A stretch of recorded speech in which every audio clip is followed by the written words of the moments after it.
The iPhone 16 Pro gets a bigger display and the 5x tetra prism zoom from the Max without a price hike. Add in promising Apple Intelligence features, a smarter Siri and longer battery life, and this is a compelling flagship phone value. I just wish the charging speed got a boost and that visual intelligence and ChatGPT weren't coming later. The iPhone 16 Pro goes on sale September 20 and starts at $999 for 128 GB of storage. It's worth noting that the iPhone 16 Pro Max features 256 GB of capacity in its base model.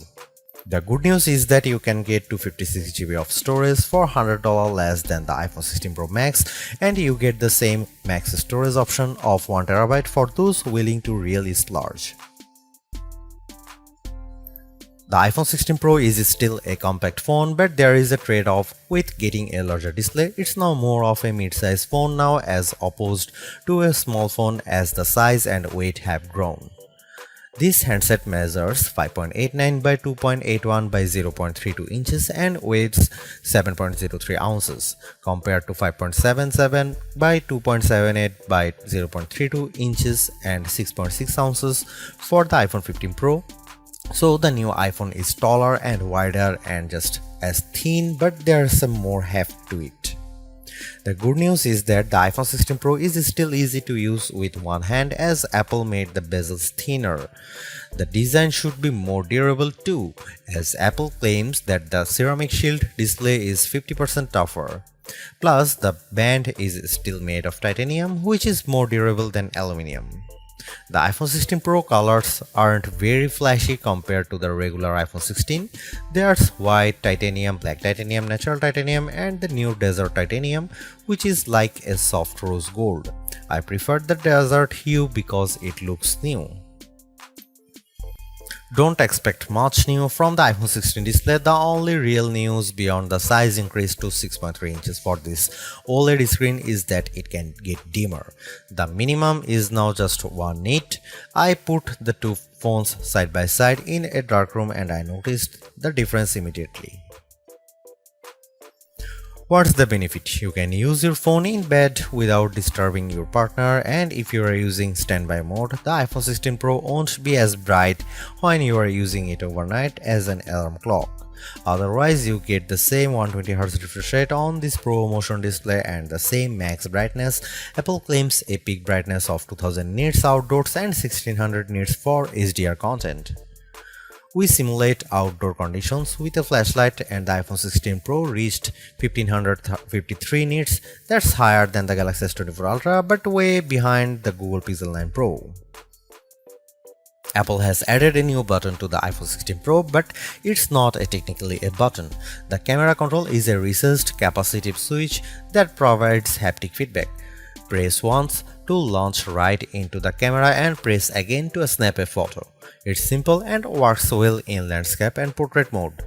I found it easy to launch straight into the camera and I like that you can press and hold the camera control to record a video.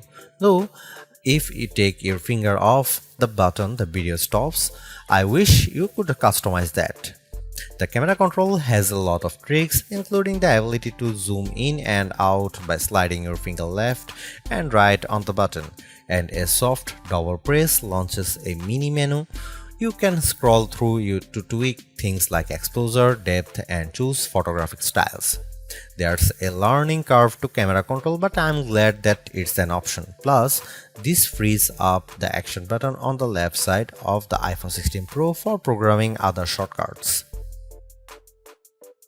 The iPhone 16 Pro has a few key upgrades that I appreciated during my testing. There's a sharper 48MP ultra-wide camera, a faster 48MP main fusion camera with zero shutter lag, and the 5x tetra prism zoom borrowed from the Pro Max series.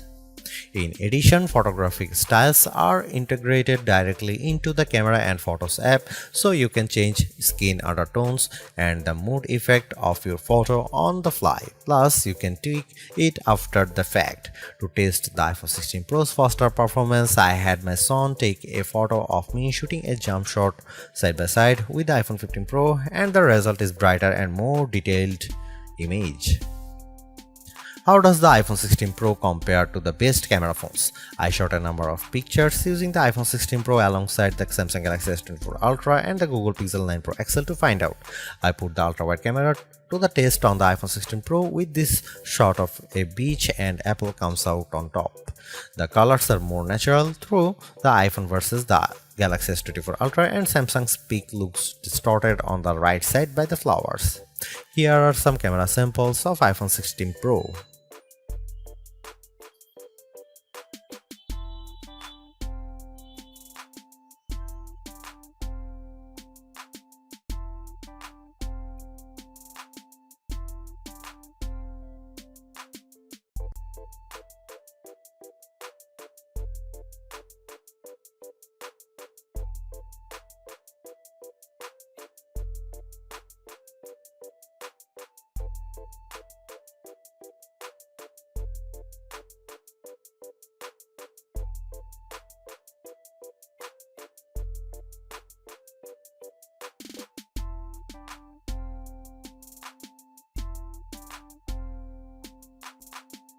Overall, the iPhone 16 Pro is arguably the best flagship phone under $1,000.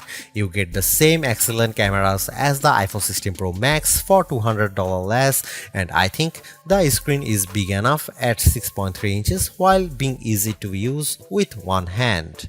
I also like the improved battery life, handy camera control, and compelling audio mix feature for videos. The Apple Intelligence capabilities such as writing tools, the new Siri, and cleanup show promise, but some of the more exciting features like ChatGPT integration, image background, and the Google Lens like visual intelligence are coming later. In terms of the competition, I think the Galaxy S24 Plus and Google Pixel 9 Pro have more compelling AI features right now, but I prefer the camera system from the iPhone in many cases and the extra performance from its A18 Pro chip. Should you upgrade to the iPhone 16 Pro? If you have an iPhone 13 Pro or older phone, I'd say yes. And if you have an iPhone 14 Pro, I'd say wait to see how well Apple Intelligence works once it fully rolls out before you buy.